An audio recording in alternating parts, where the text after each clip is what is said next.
Bonjour, ici Pierre Serry, patron des éditions Asian District, et bienvenue pour ce nouveau numéro des rendez-vous de la BD d'Asie. Une deuxième partie sur notre cycle de vidéos qu'on essaie de vous faire sur la BD taïwanaise.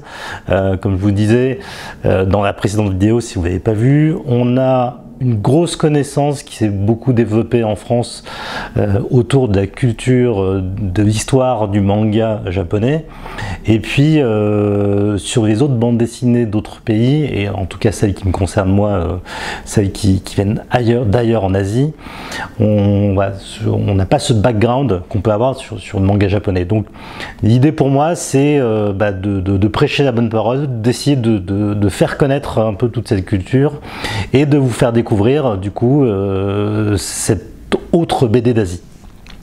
Alors, donc deuxième partie de notre cycle de vidéos sur Taïwan. Alors, je vous expliquais dans ma précédente vidéo quelle a été l'évolution de la BD taïwanaise en France. Comme vous avez pu voir, on a vu de plus en plus de titres émerger en France et on espère que c'est un phénomène qui va réussir à prendre en tout cas de manière suffisante. Aujourd'hui, je voulais vous expliquer pourquoi. En tout cas, qu'on essaie de trouver un début d'explication de pourquoi il y a eu cette émergence en France. Et je dirais qu'il y a une raison principale, enfin il y a deux raisons principales. La première, c'est une politique du gouvernement taïwanais qui a été très forte en termes de diplomatie culturelle, et je vais essayer de vous expliquer pourquoi. Et la deuxième raison qui est le festival de la bande dessinée d'Angoulême, mais qui est fortement lié au premier point. Alors, on va commencer d'ailleurs par le deuxième point, le festival de la BD d'Angoulême. Concrètement, qu'est-ce qui s'est passé? C'est qu'en 2011, il y a une toute petite délégation de deux auteurs qui est venue au festival d'Angoulême. On a les auteurs Li Yongxie et Chen Hengao. Alors Li Yongxie qui a été édité notamment par les éditions Nazca. Voilà, j'ai peut-être le livre ici d'ailleurs. Koxinga Z ici par exemple, et j'ai aussi là, dans ma bibliothèque Ichitophobia. Je vais y arriver, qui sont publiés donc chez Nazca. Et puis 2012, Taïwan a été pays invité. Alors c'était sous l'impulsion de deux personnes en particulier. D'une part Nicolas Finet. Qui était le directeur artistique pour le festival d'Angoulême, en tout cas peut-être sur la partie Asie, je crois, à l'époque. Et puis, avec aussi l'impulsion d'une autrice taïwanaise qui vit en France, qui s'appelle Li Chinlin, qui a fait un titre qui s'appelle Formose, que je vous ai présenté dans la précédente vidéo. Voilà, et qui, comme je vous disais, c'est quelqu'un qui essaie de faire beaucoup pour faire venir la BD, faire connaître la BD taïwanaise à travers le monde. Et donc c'était une très grosse délégation à Angoulême, puisqu'ils étaient une vingtaine d'artistes à être venus cette année-là. D'ailleurs j'y étais, c'est 2011, c'était ma première année à Angoulême. Donc j'ai pu voir déjà l'émergence à l'époque, et puis j'ai vu qu'en 2012, j'ai dit tiens, waouh, il se passe un truc là, c'est quand même assez énorme. Et en fait, alors ce qu'il faut savoir, c'est que si vous n'êtes pas au courant, c'est que Angoulême, au-delà d'être un festival grand public, c'est aussi un lieu hyper stratégique pour nous pour faire des affaires, pour discuter notamment quand on achète des droits, et il y a beaucoup de moments qui sont créés entre professionnels du coup pour la vente et l'achat de droits. Je suis pas sûr qu'il y ait beaucoup de choses qui se fassent avec les Japonais concrètement, pas tant que ça. Il doit y avoir des toutes petites choses, mais c'est plutôt vers les autres BD du monde entier qui se passent des choses assez intéressantes. Et Taïwan du coup a été hyper offensif, et comme vous pouvez voir sur les quelques images que je vous montre, très concrètement, vous voyez des stands énormes en fait que Taïwan prend par-ci par-là. Et donc après cette grosse année 2012, ils ont continué à venir tous les ans à Angoulême. Et si vous êtes habitué au festival d'Angoulême, en général vous passez pas à côté du stand de Taïwan. On voit très bien. Donc c'est quand même des moyens énormes qui sont mis de la part du gouvernement taïwanais. Et du coup, quand ils viennent avec des délégations d'auteurs, ils viennent en présentant des titres. Forcément, il va y avoir un lien de cause à effet qui va se faire entre la venue d'auteur et la signature. alors depuis 2011, il y a, alors ça c'était en 2023, hein, mais mes chiffres datent de fin 2023, il y avait 74 artistes taïwanais qui sont venus au festival d'Angoulême, et sur ces 74 artistes, 21 ont signé un contrat. Enfin au moins un contrat avec des éditeurs français, sachant que on a à peu près une quarantaine de titres qui sont sortis en France depuis 1995, si je compte Balaisot dont je vous ai parlé dans la précédente vidéo. Donc ça a pris du temps, mais on voit qu'il y a un gros boom. En gros, si vous regardez cette courbe ici, hein, vous voyez que entre 2019 et 2023, il y a un grand pic qui est arrivé du coup sur le nombre de licences signées avec les Taïwanais.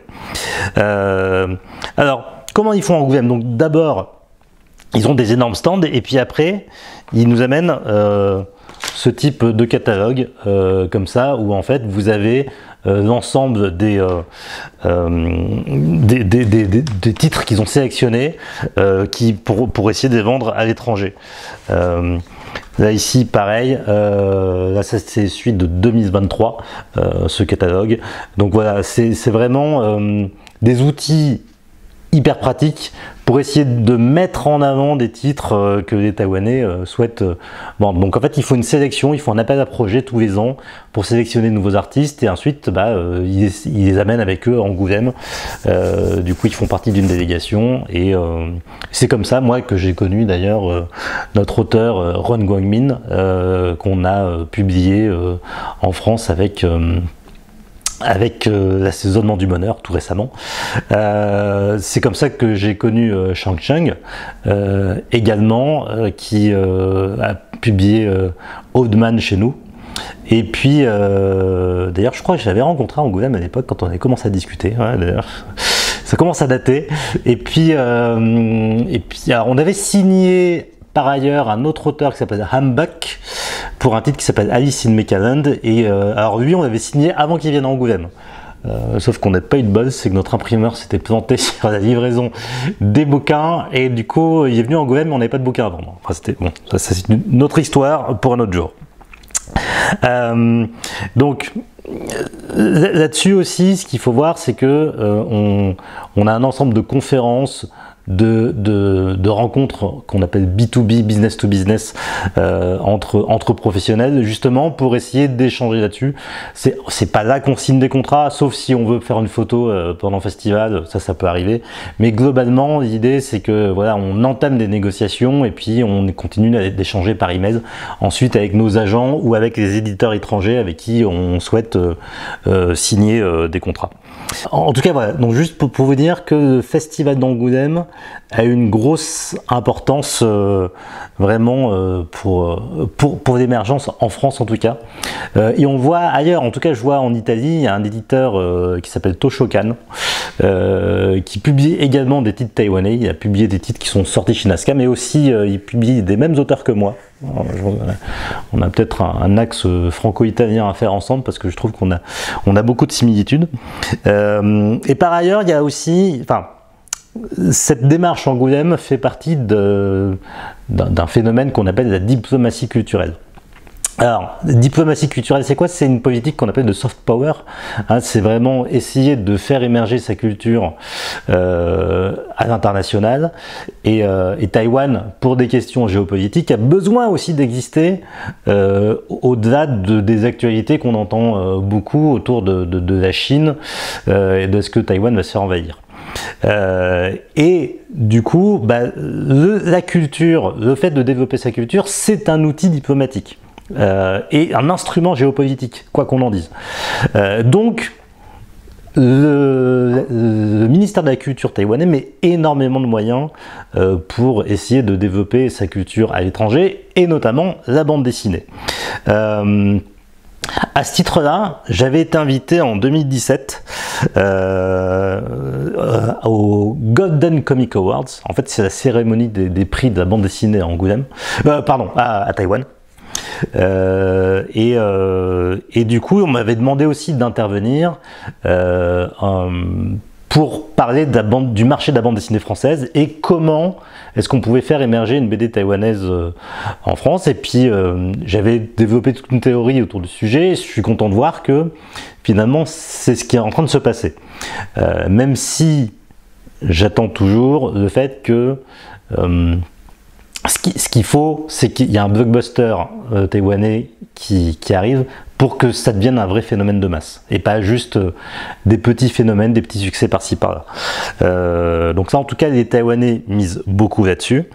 Et voilà, donc j'avais été invité à l'époque avec un journaliste français, Didier Passamoni, qui est patron d'Actua BD, je ne sais pas si vous connaissez, un éditeur italien et un journaliste finlandais. On était les 4 étrangers qui représentions un peu, qui représentions l'Europe, entre guillemets, le reste du monde, finalement par rapport à cet événement. Et voilà. Et pour eux, l'intérêt, c'est de dire, alors ils nous payaient tout, hein, ils nous payaient tout, donc ça c'était génial. Vraiment génial. Et l'intérêt, c'était de développer des relations pour que sur le long terme, on puisse travailler ensemble et que on soit des ambassadeurs de la BD taïwanaise en France. Enfin, en tout cas, en ce qui me concerne. Et du coup, alors ça marche parce que, bon, si j'avais eu beaucoup plus d'argent, j'aurais tout acheté. J'aurais acheté beaucoup de choses. Mais bon, je suis pas un éditeur avec beaucoup d'argent. Ça, c'est le souci. Au-delà de ça, et on va pas se vous voiler la face, il y a aussi un autre sujet qui est important, c'est l'argent. C'est-à-dire que l'acquisition de droits de titres taïwanais, ça coûte vachement moins cher que l'acquisition de droits d'un titre japonais. Je vais pas rentrer dans le détail des calculs, hein, mais grosso modo, on peut acheter des titres à quelques centaines d'euros. Vous imaginez, enfin, je veux dire, c'est, y a des titres japonais peut-être qu'on peut acheter dans ces tarifs-là, mais voilà, je veux dire, c'est pas quelque chose qu'on trouve si facilement. Donc, dans l'absolu, déjà, c'est plus simple pour acheter des droits. Donc, quand on regarde un peu la liste des éditeurs qui sont mis sur la BD taïwanaise, à commencer par moi, alors moi c'était un choix aussi au-delà de l'argent, mais c'est qu'il y a un effet opportunisme. Ça coûte pas cher. Deuxièmement, un truc qu'on peut vraiment dire, c'est que les Taïwanais sont quand même beaucoup moins chiants que les Japonais en termes de validation. Truc très con, hein, moi sur l'assaisonnement du bonheur, j'ai eu un petit souci sur un fichier, tac tac tac, message sur Facebook, en 30 secondes c'était réglé. Voilà. Oui, on te valide, c'est bon. Paf, c'était réglé. Voilà. Avec les Japonais, ça ne se passerait pas comme ça. Voilà. Et puis d'autre part, ce qu'il faut savoir, c'est que au-delà donc du fait que l'acquisition de licence ne coûte pas cher, c'est que le gouvernement taïwanais a aussi mis en place une bourse pour aider au financement de projets étrangers de titres taïwanais. Et ça, c'est une aubaine de dingue. On est nombreux, enfin on est quelques-uns en tout cas en France, à avoir bénéficié de cette bourse qui représente plusieurs milliers d'euros et qui peut représenter jusqu'à 10-15 000 euros, si j'exagère pas. Le plus gros financement comme ça de bourse qui a été fait, c'est pour les éditions Patayo qui ont obtenu 600 000 $ taïwanais voilà, pour ce titre des assassins de Chen Wen. Et ça, typiquement, ouais, donc c'est quand même un gros soulagement quand on est éditeur, parce que donc on peut se faire rembourser même notre avance sur droit, et en plus rembourser nos frais divers qu'on peut avoir. Nous, en toute transparence, on vient d'obtenir une bourse pour l'assaisonnement du bonheur. On avait obtenu la bourse pour Oldman et pour Alice in Wonderland à l'époque. Voilà, donc ça représente plusieurs milliers d'euros, ce qui fait que on a pu sortir des titres qui sont devenus très rentables et qui, en plus, sur des titres qui ont plutôt bien marché. Donc voilà, il y a quand même quelque chose qui est pas anodin par opportunisme, hein, tout simplement parce qu'on a l'accès à ces choses-là et on peut dire que c'est un vrai vecteur d'incitativité à signer des titres taïwanais, justement parce qu'on peut avoir accès à ce genre de financement. Donc, et n'oublions pas qu'une maison d'édition, ça doit aussi être rentable pour pouvoir sortir des titres. Donc ça, c'est important. Donc voilà, donc si vous voulez, il y a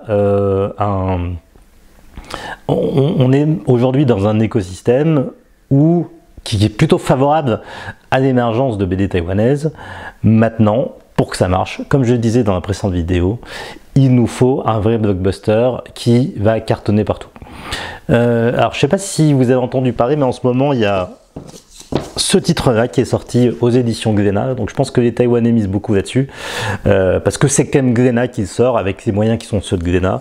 Ce titre qui s'appelle Yan de Shang Chung et qui n'est autre que l'auteur de nos titres, notre titre Old Man que je vous ai présenté dans la précédente vidéo et qui est pour nous un de nos plus gros succès. Donc avec la puissance de feu de Glénat, peut-être que on a un titre là, comme ça qui peut faire émerger quelque chose de très intéressant. En tout cas, moi, de ce que je vois aussi en termes de perception, vu qu'on est de plus en plus nombreux à avoir sorti des titres qui viennent de Taïwan, je vois notamment sur YouTube, sur Instagram, ce genre de choses, de plus en plus de gens qui parlent de ces titres-là. Donc ça devient un peu normal, c'est plus un petit truc qui avait de côté, et c'est chroniqué en même temps que les autres mangas japonais. Donc peut-être qu'il y a quelque chose qui est en train de se passer, sait-on jamais. Voilà, donc... en tout cas, ce sont les raisons pour lesquelles, en tout cas, je pense, pourquoi la bande dessinée taïwanaise a pu émerger en France et se développer. Est-ce que ça va continuer sur cette croissance? J'ose espérer que oui. Parce qu'on a encore plein de titres à faire découvrir. Rien que moi, déjà, j'en ai pas mal que j'ai envie de sortir. Donc voilà, mais on y va doucement. Et c'est bien, je pense qu'on y aille doucement, et de ne pas se noyer, parce que là, moi, j'ai un peu peur ce qui se passe, par exemple, avec le webtoon, hein, typiquement, enfin, le webtoon imprimé. C'est qu'il y en ait trop qui sortent en même temps, et que derrière, finalement, ça fonde tout de suite. Je pense que c'est plus intéressant d'y aller progressivement, comme le font les Taïwanais, justement, et de monter en gamme petit à petit. Voilà, ça ce n'est que mon avis. Voilà, j'espère que vous aurez appris des choses dans cette vidéo et n'hésitez pas à commenter, poser vos questions ici si vous voulez en savoir plus. Voilà, merci.